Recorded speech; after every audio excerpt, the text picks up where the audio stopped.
आज हम देखेंगे कोशिका बायोलॉजी का सबसे बढ़िया चैप्टर और अच्छा चैप्टर देख रहे हैं कोशिका। तो कोशिका को इंग्लिश में हम लोग सेल कहते हैं और इसके अध्ययन को साइटोलॉजी कहते हैं, क्योंकि इसका वैज्ञानिक नाम जो है साइटो होता है, इसलिए इसके अध्ययन को साइटोलॉजी कहते हैं। विज्ञान में जिस चीज़ का हम अध्ययन कर रहे हैं उसका नाम और उसके लास्ट में केवल लॉजी लगा देंगे तो वो हो जाएगा उसका अध्ययन। जैसे इसका वैज्ञानिक नाम होता है साइटो और इसके लास्ट में हम लोग लगा देंगे लॉजी तो ये हो जाएगा साइटोलॉजी, यानी कोशिका का अध्ययन। फिर हम लोग देख रहे हैं कोशिका की सर्वप्रथम खोज रॉबर्ट हुक ने किया था। कोशिका की सर्वप्रथम खोज रॉबर्ट हुक ने किया था और वो भी 1665 में। कोशिका की खोज 1665 में हुई सर्वप्रथम, लेकिन इन्होंने खोज किया तो ये कोशिकाएं मरी हुई थी, कोशिकाएं मरी हुई थी।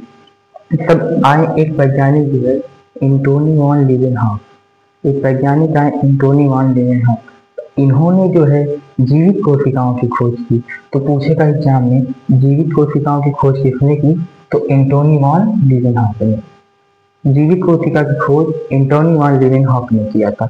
इसके बाद देखते हैं कोशिका का सिद्धांत किसने दिया था, तो कोशिका का सिद्धांत स्लाइडेन और स्वान ने दिया था। स्लाइडेन स्वान ने दिया था। कोशिका का सिद्धांत स्लाइडेन स्वान ने दिया था। इसके बाद अगर पूछे कि सबसे बड़ी कोशिका कौन सी होती है, सबसे बड़ी कोशिका शुतुरमुर्ग का अंडा होता है। सबसे बड़ी कोशिका शुतुरमुर्ग का अंडा। और सबसे छोटी कोशिका पूछे तो सबसे छोटी कोशिका होती है माइकोप्लाज्म।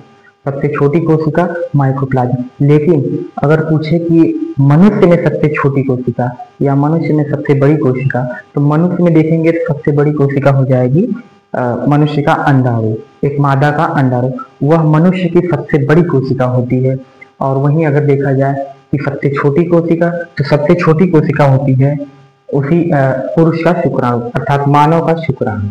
इसके बाद देखते हैं कोशिका कहते किसे हैं, तो शरीर की सबसे छोटी इकाई को कोशिका कहते हैं। यानी शरीर का सबसे छोटा से छोटा एक इकाई, शरीर की सबसे छोटी से छोटी एक इकाई को कोशिका कहते हैं।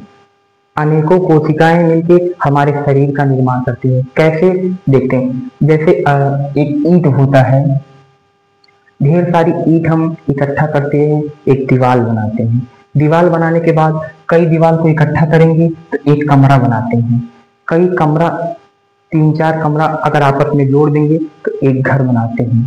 और इसी तरह से जब कई सारी कोशिकाएं आपस में मिलती हैं तो एक ऊतक बनाती हैं।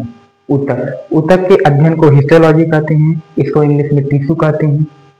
तो कई कोशिकाएं मिलकर आपस में ऊतक बनाती हैं। ऊतक आपस में मिलकर हमारे शरीर के अंगों का निर्माण करते हैं। ये कोशिकाएं केवल हमारे शरीर में, सबके शरीर में, जितने भी जीव हैं सबके शरीर में एक कोशिका तो होगी ही, क्योंकि बिना कोशिका के किसी जीव का शरीर नहीं बनता है। इसके बाद देखेंगे तो कई कोशिकाएं आपस में मिलकर ऊतक बनाएं, ऊतक आपस में मिलकर अंग बनाते हैं और अंग आपस में मिलकर शरीर का निर्माण करते हैं। जैसे ईंट से हम दीवार बनाते हैं, दीवार से कमरा बनाते हैं, कमरा से घर बनाते हैं, ठीक उसी तरह हमारे शरीर में उपस्थित छोटी छोटी कोशिकाएं ऊतक बनाते हैं। ऊतक से हमारा अंग बनता है। अंग का अर्थ है जैसे हमारा हाथ है, पैर है, ये अंग जो है ऊतक बनाते हैं। और ऊतक जो है अंगों को जोड़ के एक शरीर का निर्माण करते हैं। अंग आपस में मिलकर क्या करते हैं, शरीर का निर्माण करते हैं। अब हम थोड़ा सा देखेंगे कि सबसे तेज विभाजन कौन सी कोशिका करती है और कौन सी कोशिका सबसे लंबी है, कौन सी कोशिका सबसे बड़ी है। सबसे बड़ी आपने देखा कि कोशिका हमारी है अंडाणु, लेकिन सबसे बड़ी सबसे लंबी कोशिका कहा जाए तो सबसे लंबी कोशिका होती है हमारे दिमाग की कोशिका, जिसे हम न्यूरॉन कहते हैं। ये थोड़ा सा स्क्रीनशॉट ले लीजिए, इसके बाद जो है हम बता रहे हैं। तो अभी हमने देखा कि मनुष्य में सबसे बड़ी कोशिका होती है एक मादा का अंडाणु। मनुष्य में सबसे बड़ी कोशिका एक मादा का अंडाणु। वहीं अगर छोटी कोशिका देखी जाए तो होती है शुक्राणु। लेकिन अब यहाँ पे थोड़ा सा समझने वाली बात है। अब क्वेश्चन आएगा कि मनुष्य में सबसे लंबी कोशिका कौन सी होती है, तो मनुष्य में सबसे लंबी कोशिका होती है न्यूरॉन। न्यूरॉन दिमाग में पाई जाती है। न्यूरॉन कोशिका दिमाग में पाई जाती है। अच्छा, अब थोड़ा सा कंफ्यूज होंगे आप एक लंबी एक बड़ी, ये समझने में थोड़ा सा आपको दिक्कत होगी, तो यहाँ पे समझा दिया जाए कि जैसे आप समझिए कि लाल किला एक बड़ा है, लाल किला क्या है, बड़ा है, ठीक। उसी तरह से अगर आप देखेंगे कुतुब मीनार को, तो कुतुब मीनार क्या है, एक कुतुब मीनार लंबा है। तो ये समझिए, अगर बड़े की बात आए तो बात करेंगे अंडाणु की, और लंबी की बात अगर आए तो बात करेंगे न्यूरॉन की। तो सबसे लंबी कोशिका होती है न्यूरॉन, और सबसे बड़ी कोशिका होती है मानव का अंडाणु। मानव में क्या होती है सबसे बड़ी कोशिका, अंडाणु, और मानव में सबसे लंबी कोशिका होती है न्यूरॉन। मानव में सबसे लंबी कोशिका होती है न्यूरॉन। ये यहाँ पे थोड़ा सा आपको दिक्कत होगी, लेकिन इस बात को ध्यान में रखिएगा कि अगर लंबी पूछे तो न्यूरॉन होगा, और बड़ी पूछे तो अंडाणु होगा। बड़ी पूछे तो अंडाणु, और लंबी पूछे तो न्यूरॉन। अब थोड़ा सा देखेंगे कि बॉडी में कौन सी कोशिका सबसे तेज विभाजन करती है। तो बॉडी में सबसे तेज विभाजन लीवर की कोशिकाएं करती हैं। लीवर में जो कोशिकाएं पाई जाती हैं वो बहुत तेजी से विभाजन करती हैं। अर्थात अगर किसी के पेट में अगर आप लीवर में चाकू घोंप दे रहे हैं तो मरेगा नहीं, मतलब अगर उसको सही समय पे इलाज दे दिया जाए, डॉक्टर के पास ले जाया जाए तो बच जाता है। यानी क्योंकि इसमें विभाजन बहुत तेजी से होता है, इसलिए यकृत में अगर चोट वोट लगती है तो आदमी बच जाता है। लेकिन अगर बात किया जाए स्प्लीन की, प्लीहा यानी जहाँ खून की थैली होती है, अगर वहां पे चाकू किसी ने मारा तो आदमी मर जाएगा, क्योंकि वहां की जो कोशिकाएं हैं वो कम विभाजन करती हैं, लेकिन लीवर की जो कोशिकाएं होती हैं वो सबसे तेज विभाजन करती हैं। अच्छा, सबसे तेज विभाजन हो गया, लेकिन अगर अब पूछ दे सबसे कम विभाजन कौन करता है, अर्थात विभाजन रहित कौन है, जो विभाजन ही नहीं करता है, तो विभाजन रहित होता है न्यूरॉन। न्यूरॉन ही सबसे लंबी कोशिका है, और न्यूरॉन ही विभाजन रहित कोशिका है। आप जो है समझिए कैसे, जैसे बाइक चला रहे हैं तो रोड पे गए तो पुलिस वाले पकड़ लेते हैं। तो क्यों पकड़ते हैं, क्योंकि आपने हेलमेट नहीं पहना है। तो हेलमेट बहुत जरूरी है। क्यों जरूरी है, क्योंकि आपके दिमाग में न्यूरॉन कोशिकाएं पाई जाती हैं। न्यूरॉन कोशिका अगर एक बार क्षति हो गई तो ये दोबारा बनती नहीं है, जबकि अगर यदि कोई अन्य कोशिका है वह क्षति उनको पहुंचता है तो वह दोबारा बन जाती है, लेकिन न्यूरॉन कोशिका दोबारा विभाजन नहीं करती। विभाजन का अर्थ ये हो गया कि एक कोशिका से दो कोशिका का बनना, ये हर कोशिका में होता है, लेकिन न्यूरॉन कोशिकाएं एक कोशिका से दो कोशिका नहीं बनती है। आप बाइक चला रहे हैं, कहीं गिर गए और सर के अंदर कहीं चोट लग गई, तो जो चोट लगने की वजह से वहां की न्यूरॉन कोशिका कुछ डेड कर जाती हैं, मर जाती हैं, जिससे वह दोबारा नहीं बनती हैं और आपका दिमाग हल्का हो जाता है। और अगर यदि ज्यादा परसेंट में न्यूरॉन मर जाते हैं तो आदमी जो है मर जाता है, डेड हो जाता है। इसीलिए पुलिस वाले कहते हैं कि बाइक चलाते समय हेलमेट लगाइए। और समझिए, दिमाग में जो है 90% न्यूरॉन पाया जाता है। दिमाग में 90% न्यूरॉन सेल पाई जाती हैं। इसीलिए जो है अगर ये 10% पाई जाती है तो कोई दिक्कत नहीं है, लेकिन ये 90% दिमाग में न्यूरॉन ही भरा है।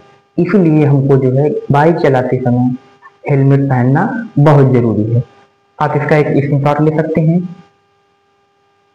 तो अब देखते हैं कोशिका के आकार के बारे में कि कोशिका का आकार कैसा है कैसा नहीं है। तो इसमें देखते हैं कोशिका का जो आकार होता है वो एक